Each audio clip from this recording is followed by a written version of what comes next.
ಎಲ್ಲರಿಗೂ ನಮಸ್ಕಾರ ಸ್ನೇಹಿತರೆ. ಇವತ್ತೊಂದು ಸಣ್ಣ ಇನ್ಫಾರ್ಮೇಷನ್ ಜೊತೆ ಬಂದಿದ್ದೀನಿ. ಏನು ಇನ್ಫಾರ್ಮೇಷನ್ ಅಂದರೆ, ನೀವು ಜಮೀನು ಕೊಳ್ಳುವಾಗ ನೀವು ಪರಿಶೀಲಿಸಬೇಕಾದ ದಾಖಲೆಗಳು ಮತ್ತು ಯಾವುವು ಅನ್ನೋದನ್ನ ಹೇಳ್ತಾ ಹೋಗ್ತೀನಿ ನೋಡಿ. ಒಂದನೆಯದು RTC ಕರಾಬೆಷ್ಟಿದೆ, ಮಾಲೀಕರು ಎಷ್ಟು ಜನ ಇದ್ದಾರೆ ಎಂಬುದು ತಿಳಿಯಬಹುದು. ಎರಡನೇದು ಆ ಕಾರ್ ಬಂದ್ ನಲ್ಲಿ ನಿಮ್ಮ ಜಮೀನಿನ ಸರಿಯಾದ ವಿಸ್ತೀರ್ಣ ದಾಖಲಾಗಿರುತ್ತದೆ. ಮೂರನೆಯದು EC ನಲ್ಲಿ ಜಮೀನಿನ ಮೇಲೆ ಸಾಲ ತೆಗೆದುಕೊಂಡಿದ್ದಾರೆ ಇಲ್ಲ ಅಥವಾ ಹೌದು ಎಂಬುದು ತಿಳಿಯಬಹುದು. ನಾಲ್ಕನೆಯದು MR ನಲ್ಲಿ ಜಮೀನಿನ ಹಕ್ಕು ಬದಲಾವಣೆ ಯಾರಿಂದ ಯಾರಿಗೆ ಎಷ್ಟು ಸಲ ಬದಲಾಗಿದೆ ಅಂತ ತಿಳಿಯಬಹುದು. ಐದನೆಯದು ಸೇಲ್ ಡೀಡ್ ನಲ್ಲಿ ಈ ಜಮೀನು ಮುಂಚೆ ಯಾರ ಹೆಸರಲ್ಲಿತ್ತು ಹಾಗೆ ಚೆಕ್ ಬಂದಿ ವಿವರ ತಿಳಿಯಬಹುದು. ಆರನೆಯದು ಮದರ್ ಡೀಡ್ ನಲ್ಲಿ ಜಮೀನಿನ ಮೂಲ ಗೊತ್ತಾಗುತ್ತದೆ.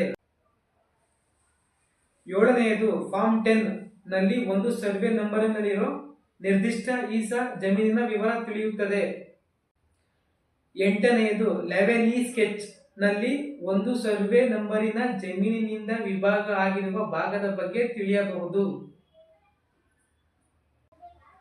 ಒಂಬತ್ತನೆಯದು ಸರ್ವೆ ಸ್ಕೆಚ್ ಇಂದ ಜಮೀನಿನ ನಕ್ಷೆ ಹಾಗೆ ಬಂಡಿ ದಾರಿ ಕಾಲುದಾರಿ ಯಾವ ಕಡೆ ಇದೆ ಅಂತ ತಿಳಿಯಬಹುದು. ಹತ್ತನೆಯದು ಟಿಪ್ಪಣಿ ಇಂದ ಜಮೀನಿನ ಆಕಾರ ಅಂಕಿ ಸಂಖ್ಯೆ ಗುಣಲಕ್ಷಣ ತಿಳಿಯಬಹುದು.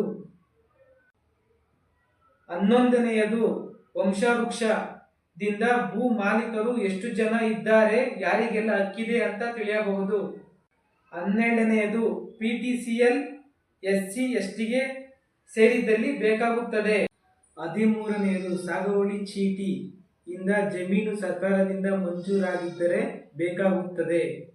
14ನೆಯದು ಕಂದಾಯ ರಶೀದಿ ಇಂದ ತೆರಿಗೆ ಕಟ್ಟಿದ್ದಾರಾ ಇಲ್ಲ ಎಂಬುದು ತಿಳಿಯಬಹುದು. ಹಾಗೆ ಕಾನೂನು ಸಮಸ್ಯೆಗಳು ಹೌದು ಇಲ್ಲ ಎಂಬುದು ತಿಳಿಯಬಹುದು. ಈ ವಿಡಿಯೋ ನಿಮ್ಗೆ ಇಷ್ಟ ಆಗಿದ್ರೆ ಮೇಲೆ ಕಾಣ್ತಿರುವ ಯೂಟ್ಯೂಬ್ ಚಾನಲ್ ಲಿಂಕ್ ಅನ್ನು ಕ್ಲಿಕ್ ಮಾಡಿ ಸಬ್ಸ್ಕ್ರೈಬ್ ಮಾಡಿ ಅಂತ ಹೇಳ್ತಾ ಈ ವಿಡಿಯೋನ ಇಲ್ಲಿಗೆ ಎಂಡ್ ಮಾಡ್ತಾ ಇದ್ದೀನಿ. ನಮಸ್ಕಾರ.